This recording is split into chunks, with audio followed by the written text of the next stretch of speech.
बहुत ज्यादा गंभीर तब चुप्पी तोड़नी पड़ती है। जब शासन और प्रशासन तक अपनी बात पहुंचानी हो तब आवाज उठानी पड़ती है। और इंडिया न्यूज हरियाणा ने यह ठाना है, जनता के हर मुद्दे को उठाना है और समाधान तक पहुंचाना है।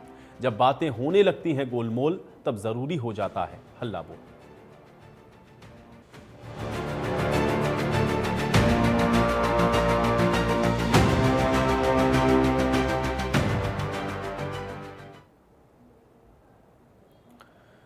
तो हल्ला बोल के इस खास कार्यक्रम में इस हफ्ते हमने गानों में गन कल्चर के खिलाफ हल्ला बोला है। इस कार्यक्रम के जरिए हमने गन कल्चर वाले गानों को बैन किए जाने के सरकार के फैसले पर लोगों की राय को भी जाना है, जहां पर अधिकतर लोग सरकार के इस फैसले का समर्थन करते हुए दिखे हैं। कई लोगों का यह कहना था कि सरकार को गानों तक ही सीमित नहीं रहना चाहिए, सोशल मीडिया पर फैल रही अश्लीलता और फिल्मों में बढ़ रही न्यूडिटी की जो सीमा है उसको भी निर्धारित करना चाहिए। फिलहाल हरियाणा में गानों से बदमाशी के सफाई का जो सिलसिला है उसको थोड़ा समझते हैं। तो गानों पर जो बैन लगाया गया है, गन कल्चर जो बैन किया गया है, गानों को आप देख रहे हैं कि बैन किया जा रहा है जो कि इस तरह के वायलेंस को बढ़ा रहे हैं। इसको आपको और बताते हैं। आप देखिए हरियाणा में ये जो बदमाशी के ऊपर बैन लगा है उसमें हिदायतें गायकों को क्या दी गई हैं। गाना हटाने की हिदायत दी गई है, यानी कि इस तरह के गाने जो कि किसी भी तरह के वायलेंस को बता रहे हों या बदमाशी को प्रमोट कर रहे हों, उसको आपको हटाना पड़ेगा। सरकार ने ऐसे गानों को हटाने के लिए बाकायदा समय दिया है ताकि जो कलाकार हैं या जो भी इसके निर्माता हैं वो उस गाने को हटाएं। गाना अगर आप नहीं हटाते हैं तो फिर सरकार अपनी ओर से इस पर एक्शन लेगी। यानी कि हरियाणा के अंदर किसी भी सूरत में बदमाशी या टशनबाजी वाले गाने अब चलेंगे नहीं। गन कल्चर वाले गाने बैन करना शुरू भी कर दिए गए हैं, यानी कि ये जो बैन है वो इन गानों पर लगना शुरू हो गया है। गायकों को गाने को हटाने की हिदायत दे दी गई है।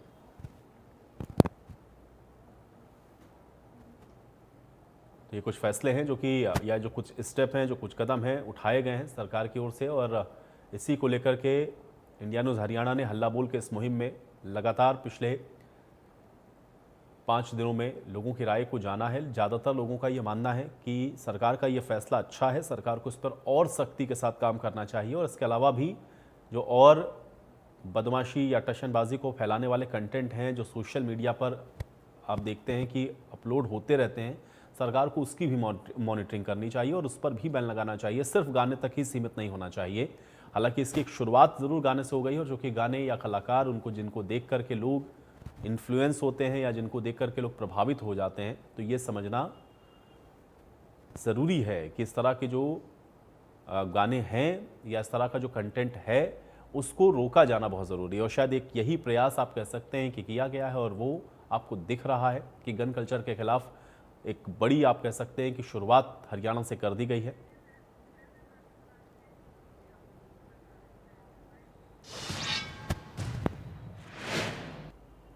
तो हरियाणा में ये जो गन कल्चर है जो कि गानों के जरिए या फिर आप एक तरीके से कह सकते हैं कि फिल्मों के जरिए जिसको प्रमोट करने की कोशिश हो रही थी, उस पर एक तरीके का बैन लगाने की कोशिश की गई है, क्योंकि ये लोगों को सीधे सीधे इफेक्ट कर रहा है। इसको थोड़ा और बेहतर तरीके से समझते हैं। खास मेहमान है मेरे साथ, पहले उनका परिचय करवाते हैं। रामकेश जीवनपुरिया जी हमारे साथ जुड़े हुए हैं। आप हरियाणवी कलाकार हैं। रामकेश जीवनपुरिया जी, बहुत स्वागत है आपका। रामकेश जीवनपुरिया जी, चूंकि हम लोग हल्ला बोल के अपने इस खास कार्यक्रम में पिछले 5 दिनों से लोगों की राय ले रहे थे, और अभी जो गन कल्चर को लेकर के जो एक बड़ा कदम हम लोगों ने देखा कि हरियाणा के अंदर उठाया गया, जिसमें जो इस तरह के गाने जो कि टशनबाजी को या बदमाशी को या गन कल्चर को प्रमोट कर रहे थे, उनको सेग्रीगेट किया जा रहा है या उनके ऊपर हम लोग देख रहे हैं कि रोक भी लगा दी गई है। कैसे देखते हैं आप इस फैसले को? क्योंकि ज्यादातर लोग ये मानते हैं कि ये एक अच्छा निर्णय है, अच्छा कदम उठाया गया है, लेकिन इससे आगे भी और बढ़ने की जरूरत है। सबसे पहले तो आपका रिएक्शन चाह रहा हूं, ये फैसला, इसको कैसे देखा जाए? फैसला बहुत अच्छा है और इसका हम स्वागत करते हैं, और सभी कलाकार भी स्वागत कर रहे हैं इसका। सभी कलाकारों ने भी स्वागत किया। बस ये थोड़ा सा शुरुआत में जब ये किया तो उस समय कुछ एक गीत किए गए और वो 1-2 आर्टिस्ट के हुए, इस करके थोड़ा सा इसमें कंट्रोवर्सी बन गई थी। बाकी फैसला बहुत अच्छा, सबने स्वागत किया है, और इस तरह के गीत बंद हो जाएं तो अच्छी बात है। और गीत के साथ साथ जैसे इंस्टाग्राम पे है ना, कुछ ऐसे अकाउंट हैं, कुछ ऐसे पेज हैं जो मतलब है ना इतनी गंदगी फैला रहे हैं, इतना बस गंद फैला रखा है कि वो वो भी अगर बैन हो जाए तो हम तो सरकार से ये प्रार्थना करेंगे कि आप इन ऐसी चीजों को भी बैन करो। पता नहीं है, जैसे ही फोन खोलते हैं, कि इंस्टाग्राम खोलते हैं, फेसबुक खोलते हैं, तो उस पर पता नहीं ऐसी ऐसी चीजें आ जाती तो देख ही नहीं सकते। तो इनके ऊपर भी सख्ती होनी चाहिए। गानों पर तो कर दी, बहुत अच्छी बात है, पर इनके ऊपर भी सरकार ने प्रतिबंध लगाना चाहिए। इस प्रकार के जो अकाउंट है उनको बैन किया जाए, उनको डिलीट किया जाए। अच्छा, जी। रामकेश जीवनपुरिया जी, चूंकि मैं आपसे ये जानना चाह रहा हूँ, आप हरियाणवी कलाकार हैं, इंडस्ट्री को बड़े अच्छे तरीके से समझ रहे हैं और पहले भी आपने देखा कि इंडस्ट्री कैसी हरियाणा की थी और अब वो किस स्तर पर है। लेकिन इन सब के बीच में ये जो एक ट्रेंड हम लोग देखते हैं ना कि बदल जाता है, या जो एक ट्रेंड हर 10 साल के बाद हम लोग देखते हैं कि चलता है, क्या ये उस वजह से है या इसके पीछे कुछ और कारण भी आप देखते हैं कि ये जो गन कल्चर या बदमाशी या टशनबाजी थोड़ा प्रमोट होने लगी? क्योंकि हम लोग देखते थे कि इस तरह के जो गाने बड़े व्यूज होते हैं, उसमें मिलियंस पर व्यूज चले जाते हैं और अब लोग, चूंकि अब जाहिर है कि अब इस तरह का कंटेंट बन रहा है तो लोग उसको देख भी रहे हैं। तो ये आया कैसे इंडस्ट्री के अंदर? थोड़ा सा अगर आप इसको और समझा पाए दर्शकों के लिए। देखो क्या होता है कि जब दर्शक किसी चीज को देखते हैं तो कलाकार तो तभी बनाते हैं। अब कोई जैसे गीत इस प्रकार का कोई बन गया, जैसे जिस भी कलाकार ने इसकी शुरुआत करी, वो जब ऐसा कोई गीत बना तो वो लोगों को पसंद आया और फिर कलाकारों ने फिर इस प्रकार के गीत बनाने शुरू कर दिए। तो ये कहीं ना कहीं लोगों को भी थोड़ा सा समझना पड़ेगा इसमें कि हम अच्छी चीजें सुने, अच्छी चीजें देखें, क्योंकि संस्कारों की कमी होती जा रही है। और नए बच्चे जो हैं उनके अंदर संस्कार आएंगे तो हमारा देश, हमारा प्रदेश एक अच्छी दिशा में जाएगा। हमारा तो ये मानना है कि अच्छी चीजें प्रमोट होनी चाहिए और इस प्रकार की चीजें सरकार बैन कर रही है, बहुत अच्छी बात है, हमें स्वागत करते हैं इसका। लेकिन रामकेश जी, इस तथ्य से भी तो इनकार नहीं कर सकते भाई, कमर्शलाइज तो हर चीजें हो ही रही हैं और भाई कलाकार को भी अपनी रोजी रोटी चलानी है और उस वजह से बहुत सारे कंटेंट हम लोग ऐसे देखते हैं जो, क्योंकि उन्हीं कलाकारों का मैं इसलिए जिक्र कर रहा हूं क्योंकि उनके बहुत अच्छे अच्छे गाने भी हैं, बहुत साफ सुथरे गाने हैं, बहुत ऐसे गाने हैं जो कि हरियाणा की वाकई की जो लोक संस्कृति है उसको भी दिखाते हैं, लेकिन उसके बाद फिर एक इस ट्रेंड को पकड़ लेना, इसका कुछ आपको लगता है कनेक्शन है आपस में या कोई मजबूरी है इसके पीछे? आप ये क्यों इस तरीके से जो कंटेंट है वो कलाकारों के द्वारा बनाया जा रहा है, सिर्फ इसलिए कि लोग पसंद कर रहे हैं या कुछ और भी कारण है? नहीं, लोग पसंद कर रहे हैं इसीलिए बनाते हो, और तो क्या कारण होगा। लोग जब ये देखता है कि भाई इस प्रकार की चीजों को पसंद करने लगे हैं तो फिर कलाकार चाहेगा कि भाई ज्यादा उसकी थोड़ी सी पहचान बने, ज्यादा उसकी इनकम हो, तो इसलिए थोड़ा सा वो ज्यादा बनाता है। और तो कोई कारण नहीं है। कारण तो सिर्फ क्या है, पब्लिक पसंद करती है तो ही कारण है, और कोई कारण नहीं है। हाँ, ये बंद हो जाए, अच्छे अच्छे गीत बने तो अच्छे सुनने लग जाएगी पब्लिक। और पब्लिक को भी समझना चाहिए थोड़ा सा कि आप अच्छे गीतों को जब प्रमोट करने लग जाएंगे, पब्लिक देखने लग जाएंगे, तो क्यों बनाएंगे कलाकार ऐसा कंटेंट। अच्छा, इसका कुछ इंडस्ट्री के ऊपर भी आप क्या इम्पैक्ट पड़ता हो या कोई प्रभाव पड़ता हो आप देख रहे हैं? क्योंकि जैसा कि आपने भी कहा, शुरुआत में हम लोगों ने भी देखा कि कुछ एक कलाकार थे जिनके स्टार्टिंग में गाने बैन किए गए तो एक थोड़ा विवाद सी स्थिति भी बन गई। हालांकि अब उस तरह की कोई प्रतिक्रिया उस तरह के खुल के नहीं है, लेकिन उसके बावजूद भी क्या इंडस्ट्री के ऊपर इसका कोई असर पड़ेगा अगर इस तरह के गानों को या इस तरह की चीजों को बैन कर रही है सरकार तो? नहीं नहीं, ऐसा कोई फर्क नहीं पड़ेगा कि भाई इंडस्ट्री को तो क्या फर्क पड़ना है। ठीक है, और अच्छी चीजें बनने लग जाएंगी, बहुत बढ़िया। हमारे जो कलाकार हैं बड़े टैलेंटेड हैं और अच्छी चीजें, और बहुत ही जो नए बच्चे जो आ रहे हैं उनके अंदर बहुत टैलेंट है, वो बहुत अच्छी अच्छी चीजें बनाते हैं जी। ऐसा नहीं है कि भाई वो बदमाशी के गीत गाते हो, जी जी। वो कुछ भी गाएंगे उसको सुनेंगे, बहुत अच्छे आर्टिस्ट हैं। और आज के दौर के जो बच्चे नए जो कलाकार हैं वो तो बहुत ऊपर के हैं, बहुत ही समझदार भी हैं। और उनको थोड़ा सा अच्छी चीजों को अगर प्रमोशन मिलने लग जाए, जैसे पब्लिक भी और कहीं ना कहीं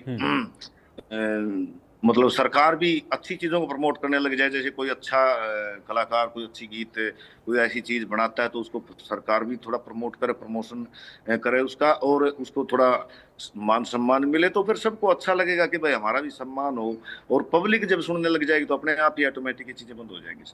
नहीं, ये बात आप रामकेश जी बिल्कुल सही कह रहे हैं, क्योंकि इसके बैन के बाद भी हम लोगों ने देखा कुछ कलाकारों के कुछ लाइव कॉन्सर्ट थे और वहां पर जो पब्लिक मौजूद थी वो खुद ही चाह रही थी कि वो जो बैन वाले गाने उनको गाया जाए, और उसके बाद भी कुछ कंट्रोवर्सी हम लोगों ने देखी। लेकिन रामकेश जी, इससे भी आगे, क्योंकि अब ऐसा तो है नहीं कि सोशल मीडिया पर सिर्फ हरियाणवी कंटेंट को ही लोगों ने एक्सेस करना है भाई। जिसको ये टशनबाजी या बदमाशी या गन कल्चर या इस तरह की चीजों को देखने में थोड़ा मजा आ रहा है, और बहुत सारा कंटेंट पड़ा हुआ है। क्योंकि बहुत सारे दर्शक जो हमारे साथ लगातार जुड़ रहे थे उनका यह भी कहना था, चूंकि हरियाणा पंजाब के साथ भी लगता है और पंजाब का एक बहुत इन्फ्लुएंस भी दिखता है कुछ इलाकों में, कुछ क्षेत्रों में। तो क्या आपको लगता है कि एक और बड़ी मुहिम होनी चाहिए, बड़ी पहल होनी चाहिए? हरियाणा के अंदर तो आपने किया, लेकिन बाकी जो कंटेंट है उसका क्या फिर रामकेश जी? बिल्कुल होनी चाहिए। मैं तो चाहता हूँ पूरे देश में हो, हम्म। क्योंकि इस तरह की चीजें कम हो जाएंगी तो अच्छी बात है, अच्छी चीजों को बढ़ावा मिलेगा। और इसके ऊपर सख्ती से कदम होना चाहिए, पूरे देश में होना चाहिए। भाई पंजाब में भी हो, वो भी हो, ये केंद्र सरकार ने भी ऐसा कुछ करना चाहिए कि भाई इस तरह की चीजें नहीं बनेंगी, बनेंगी तो आपके अकाउंट फ्रीज हो जाएंगे। या फिर कोई ऐसी चीजें लग जाए तो लोग अच्छी चीज देखना सुनना सब चाहते हैं। ऐसे कंटेंट हो जो परिवार बैठकर भी सुन ले वह, भाई अच्छी अच्छी चीजें हैं, श्रृंगार के गीत गाओ, सुंदरता के गीत गाओ, बड़ी अच्छी अच्छी हुए हैं। और ये बड़े लेवल पर होना चाहिए। मैं तो ये मानता हूँ कि ये जो इंस्टाग्राम पे मुजरा चलता है और ये बहुत गंदी गंदी चीजें आती हैं, ये सब बैन हो जानी चाहिए, क्योंकि इनका बहुत इफेक्ट गलत पड़ रहा है बच्चों को। तो रामकेश जी, जी। आप क्या ये मानते हैं, क्योंकि सोशल मीडिया पर एक दो तरह की बहस हम लोग देखते हैं। एक तो ये है कि भाई सोशल मीडिया, लोग ये कहते हैं कि वो प्लेटफॉर्म ही इसलिए बनाया गया कि लोग अपनी जो अभिव्यक्ति है उसको वहां पर व्यक्त कर सकते हैं। दूसरा, उसका एक तबका ये भी कहता है कि भाई कुछ तो सेंसर होना चाहिए। ऐसा तो नहीं है कि कोई भी कंटेंट आप बनाएं और डाल दें जिसका आप बार बार जिक्र कर रहे हैं। इस तरह की चीजें आती हैं जो आप परिवार के साथ या अकेले भी नहीं देख सकते, क्योंकि बड़ा ऑकवर्ड सी सिचुएशन कभी कभी होती है। क्या आपको लगता है कि सोशल मीडिया को भी लेकर के, या जो भी सोशल मीडिया वाले प्लेटफॉर्म्स हैं जहां पर ये कंटेंट जाते हैं, उनको सेंसर करने की जरूरत है, या इस तरह का कोई एक सेंसर बोर्ड या इसको सेंसर करें आप, इस पर भी सरकारों को सोचना चाहिए? बिल्कुल बिल्कुल हो जाना चाहिए, बड़ी अच्छी बात है। मैं तो ये कह रहा हूँ, जैसे मान लो ये गीत लिखते हैं तो गीत जैसे अपने हरियाणा ही में मान लो कोई एक ऐसा आयोग या कोई ऐसा गठन हो कि गीत वहां पर पास करवाए जाए, वहां गीत भेजे राइटर, 150 रुपये फीस भी उसकी लग जाए भले ही, और वहां से वो उसको फिर प्रमाणित करके दे दे, भाई बहुत अच्छा आप इसको कर सकते हो। इस तरह से हो जाएगा तो फिर ये बंद हो जाएंगी चीजें सर। हम्म। अच्छा, अब इसका आपको ये लग रहा है कि यूथ, क्या आपको लगता है कि इसके साथ कहीं जुड़ा हुआ है, या यूथ के ऊपर भी इसका बुरा असर पड़ता है? क्योंकि बहुत सारे लोग जो ये भी कहते हैं कि ये जो कंटेंट आया या इस तरह के जो गाने हैं जिनकी पॉपुलैरिटी हुई, भले ही वो उसी सिस्टम से निकले हुए लोग हों या फिर वो वही लोग हों जो कि ऐसी डिमांड कर रहे हो, लेकिन फिर वो ये भी शिकायत करते हैं कि हमारा यूथ बिगड़ गया ऐसे गानों को देखकर। तो आपको लगता है कि यूथ इससे कहीं इन्फ्लुएंस हो जाता है या प्रभावित हो देखो जाता है इन सारी चीजों से? देखो क्या है, बहुत से लोग तो मनोरंजन के लिए ही करते हैं, देखते हैं। हम्म। और फिर देखो कोई भी चीज है उसका देखो इफेक्ट तो पड़ता ही है। आप मान लो कहीं भजनों में जाएंगे, आप कहीं किसी भागवत कथा में चले जाएंगे तो आपका मन के ऊपर वो छाप छोड़ती है सब चीजें। आप कहीं वैसी जगह जाओगे तो वहां की आपके ऊपर थोड़ी आती है, क्योंकि चीजों का प्रभाव तो जरूर पड़ता है, मैं ये नहीं कहता कि नहीं पड़ता। हम्म। पर कुछ लोग मनोरंजन के लिए भी देखते हैं सुनते हैं, पर वो जिसकी परिपक्व बुद्धि है वो एक अलग चीज है, लेकिन जो नौजवान है वो थोड़ा सा समय होता है, उसी समय उनको उनके अंदर कुछ भी लिखा जा सकता है, कुछ भी भरा जा सकता है, ऐसा होता है। तो मेरा तो यही कहना है, फैसला अच्छा है, इसको बड़े लेवल पे किया जाए। और ये सारा जो गंद मचा हुआ इसको भी बैन किया जाए, और इस तरह के पूरे देश में ये मुहिम चले। हमारा तो यही कहना, सारे कलाकार साथ हैं, सब चाहते हैं कि अच्छा गाएं हम, कोई इस प्रकार की गंदी चीज या करके राजी नहीं है। कुछ लोग जो ये गंद फैला रखा है, जैसे इंस्टाग्राम पर, ये इस तरह के ये जो अकाउंट फ्रीज हो जाए, जो मतलब इतनी गंदी गंदी चीजें आ जाती हैं, बस पूछो मत। ये हम्म। इन गीत गीत बैन करने से काम नहीं चलने वाला सर। ये चीजें खत्म होंगी तब जाकर के थोड़ा सा अच्छा प्रभाव पड़ेगा, नहीं तो छोटे छोटे बच्चे आजकल मोबाइल देखते हैं तो उसमें पता नहीं क्या क्या देखते हैं, तो क्या कैसे क्या प्रभाव पड़ेगा आप देख सकते हो। हम्म। तो रामकेश जी, आपको लगता है, चूंकि देखिए अभी तो सरकार ने सख्ती की, हालांकि अभी इसको लेकर के कोई सेट कानून तो नहीं, हालांकि मुख्यमंत्री ने ये कहा कि अगर आवश्यकता पड़ी तो फिर हम एक कानून भी बना देंगे इसके लिए, लेकिन हाँ कुछ गाइडलाइन जरूर बना दी कि ये आपको नहीं करना, अगर ऐसा है तो फिर आप ये अपना कंटेंट हटा लीजिए, नहीं तो हम फिर उस पर बैन लगाएंगे। लेकिन आपको लगता है कि क्या इसको रेगुलराइज करने के लिए कोई एक अथॉरिटी बना देनी चाहिए कम से कम प्रदेश के अंदर, या फिर जो कलाकार हैं या जो भी कंटेंट बना रहा है एक बार वहां से होकर के वो गुजर जाए, ताकि ये है कि हाँ सर्टिफाइड हो जाए कि जो कंटेंट जा रहा है सोशल मीडिया पर वो लोगों के ऊपर कोई गलत प्रभाव नहीं डालेगा? तो इस तरह की एक बॉडी हाँ होनी चाहिए कि आपको लगता है हाँ हाँ, प्रदेश होनी के चाहिए अंदर? यार, वैसे ऐसे कैसे होगा फिर? अब ये पता ही नहीं है तो हमने करना क्या है, तो अपनी मर्जी से तो कोई कुछ भी करेगा फिर। ये कुछ ऐसा बनना चाहिए सर, हमारा तो यही कहना है। हम्म। और इसके अलावा जो कलाकार हैं, क्योंकि जो कलाकार जिनका अभी मैं जिक्र भी कर रहा था, जिनको आपने भी कहा, हालांकि नाम लेना उनका उचित नहीं होगा, लेकिन जब दोनों तरह के कंटेंट हम लोग देखते हैं, हम लोग बनाते हैं, और अब इस पर जो बैन लगा है, कि आपको लग रहा है कि एक बार फिर से उस मेन स्ट्रीम में लौटेंगे, या जो कंटेंट वो पहले बनाते रहे, जो एक अच्छा साफ सुथरा कंटेंट जो कि हरियाणवी लोक संस्कृति को दिखाता था, क्या आपको लग रहा है कि अब कलाकार भी थोड़ा सा संजीदा होंगे इन चीजों को लेकर के? बिल्कुल होंगे सर, बहुत जरूर होंगे, क्यों नहीं होंगे, हम्म। बिल्कुल होंगे। और ऐसे कलाकारों के लिए आप क्या कहना चाहेंगे, अगर आप इस मंच से कुछ उनको कहना चाहते हो? क्योंकि कुछ लोगों ने थोड़ा सा इसका अपोज भी किया, लोग ये भी समझते हुए नजर आए कि भाई ऐसा तो नहीं कि कहीं उनको टारगेट किया जा रहा है। ये देखो, इस बात का नहीं पता टारगेट करो हमके। शुरुआत में जैसे मान लीजिए एक दो कलाकार के हुए तो उससे ये मतलब जनता में ये संदेश गया कि कहीं टारगेट ना हो। और फिर बहुत सारी चीजें, बहुत सारे कलाकारों के ऐसे गीत थे, तो एक दो के होंगे तो फिर वो बोलेंगे, और बोलेंगे तो फिर जनता के अंदर ये होगा कि भाई कहीं ना कहीं इनके साथ अन्याय हुआ, इसीलिए वो कंट्रोवर्सी छिड़ी। और जिस मासूम शर्मा के गीत हटाना चाहते थे, वो मासूम शर्मा की पॉपुलरिटी ही 4 गुना होगी।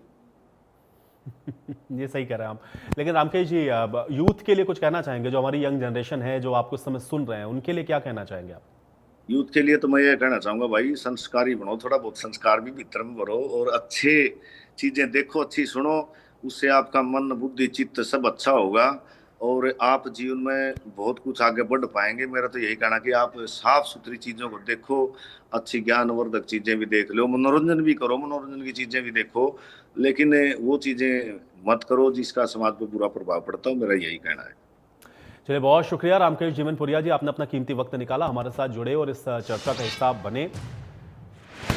तो रामकेश जीवनपुरिया जी को आप सुन रहे थे। और अब हरियाणवी कलाकार महावीर गुड्डू के साथ भी इंडिया न्यूज हरियाणा ने खास बातचीत की है। उनका भी क्या कुछ कहना है इस पूरे विषय को लेकर के, आइए आपको सुनवाते हैं। आजकल हॉलीवुड और बॉलीवुड फिल्मों में हरियाणवी कल्चर और हरियाणवी भाषा को लेकर काफी क्रेज है और फिल्में बनाई जा रही हैं, लेकिन हरियाणवी फिल्में कहीं ना कहीं लुप्त होती दिखाई दे रही हैं। हमारे साथ हरियाणवी कलाकार महावीर गुड्डू हैं, इनसे चर्चा करते हैं। जी सर, स्वागत है सबसे जी, प्रणाम आपको, आपके चैनल को नमस्कार। सर, हरियाणवी फिल्में हैं जो वो कहीं ना कहीं लुप्त हो रही हैं, लेकिन हरियाणवी कल्चर कहीं ना कहीं फिल्मों में जिंदा है। आजकल देख रहे हैं कि फिल्मों में हरियाणवी भाषा का प्रयोग हो रहा है और हरियाणा पर फिल्में बन रही, ऐसा क्यों लग रहा है? सर क्या है, मतलब क्योंकि ये ऐसी जगह पे है, ये जो हमारा हरियाणा है ना, वो चाहे हुन आए, चाहे मुगल आए, चाहे पठान आए, चाहे कुछ आए, अगर छोटी मोटी टक्कर ली तो यहीं से ली। यहाँ पर ये एक तरह से पूरे संसार का प्रतिनिधित्व करता है ये बेल्ट। अगर संसार में 6 के 6 मौसम पाए जाते हैं तो ये नॉर्थ इंडिया का इलाका है। यहाँ पर जो ना हट्टे कट्टे लोग हैं, यहाँ की संस्कृति का जो ऐसा समावेश है, चाहे कोई भी है वो यहीं का होकर के रह गया। ये कुरुक्षेत्र भूमि रोड़ा हस्तनापुर का, और कृष्ण जी ने बोले ना ना ना ना, हरियाणा में लगाएंगे चाल के, ये ऐसी जगह है। और आप ये देखिए को कहाँ के माननीय मराठे, कहाँ का वो जो था मेमन साहब दाली, पानीपत में आके लड़े। ये ऐसी धरती है जिससे सभी प्यार करते हैं, और यहाँ की संस्कृति, यहाँ के हट्टे कट्टे रूप यौवन को बुलाना चाहते हैं। यहाँ की ड्रेसेज है, मैं जाता हूँ ना विदेशी, धोती कुर्ता खंड का बांध कर इकतारा लेकर के, अब विश्वास करना कि दूसरे देशों के लोग भाग भाग करके फोटो खिंचवाते हैं। तो थोड़ी बॉडी स्ट्रक्चर भी यहाँ के ठीक है, और यहाँ के रहन सहन, खान पान, यहाँ के जो ना हाव भाव, जहां पर भी हरियाणा के कलाकार को जिस भी फिल्म में अगर आप हॉलीवुड में फिट करना चाहते हैं तो 300 हॉलीवुड में जाके फिट बैठ जाते हैं। तो यहाँ का क्रेज बहुत है। दूसरी बात मैंने आपकी जानकारी के लिए बताऊं कि वो हिंदी फिल्मों के लिए भी ठीक है, दूसरी उसके लिए भी ठीक है। हरियाणवी फिल्मों के लिए सर टेरिटरी की प्रॉब्लम है, बहुत छोटा इलाका है, और पैसा तो कोई भी फिल्म बनाओगे, कैमरे वाले भी वही पैसे लेने हैं सर, मेकअप वाले भी वही लेने हैं, और जो प्रोसेसिंग है उसमें भी लेने हैं, मिक्सिंग वाले के भी पैसे लगने हैं, वही हिंदी फिल्मों के लगने हैं, वो इसके लगने हैं। जब फिल्म चल जाती है तो अच्छी फिल्म बनाने के लिए करोड़ों रुपए का बजट बन जाता है। उस करोड़ों रुपए का आउटपुट जो अर्निंग है ना, वो बहुत छोटी टेरिटरी होने की वजह से नहीं देख पा रहे।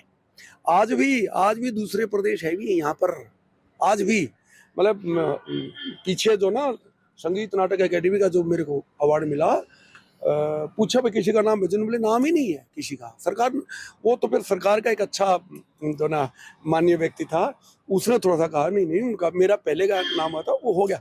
कहने का ये कि आज भी, और मैं बिल्कुल बिना किसी लाग लपेट के कह रहा हूँ कि आज भी हमारे साथ स्थिति है, बेशक मेरे से कोई नाराज भी हो, कि मैं पद्मश्री हूँ। आखिरी सवाल, गन कल्चर को लेकर काफी विवाद मचा हुआ है हरियाणा में, एक दूसरे के जो गायक हैं उनके गाने काट दिए गए हैं, इसको लेकर क्या कहें? सर देखिए, आपस में कोई किसी की नहीं काट सकता। मेरा बम्बलर काट देने को है, मेरा राजा नार सिंह का गीत काट देने को है, गंगा जी तेरे खेत तुम काट देने को है, चौकर दे तो भाग रहा, पंडित लक्ष्मी लगा। अगर आप अच्छी चीज गाओगे तो कौन काटेगा? वो एक एक दिन एक गीत चल रहा था और एक छोरा नाचा यारा नु शौक हथियारा दा, एक बुढ़ा बोला तेरी माँ तो गिलास गला कंठे कट्ठे कर दी। तो सर ये दिखावा है। और मैं तो ये कह रहा हूँ कि इस प्रकार का जो यूट्यूब के माध्यम से ना उन्होंने ज्यादा आवाज दे दी। अच्छे अच्छे कलाकार हैं, पंडित जगदीश, बाजे भगत और सर धनपत जी, पंडित मांगेराम, लक्ष्मी चंद, उनने तो इतना सौदा लिख दिया कि आप गाओगे ना आप अमर हो जाओगे। तो ये थे पद्मश्री और हरियाणवी कलाकार महावीर गुड्डू। इन्होंने स्पष्ट किया है कि जो कलाकार है वो अच्छे गाने गाए, क्योंकि गन कल्चर को लेकर पहले ही काफी हरियाणा में विवाद मचा हुआ है। इंडिया न्यूज के लिए रोहतक से दिनेश कौशिक।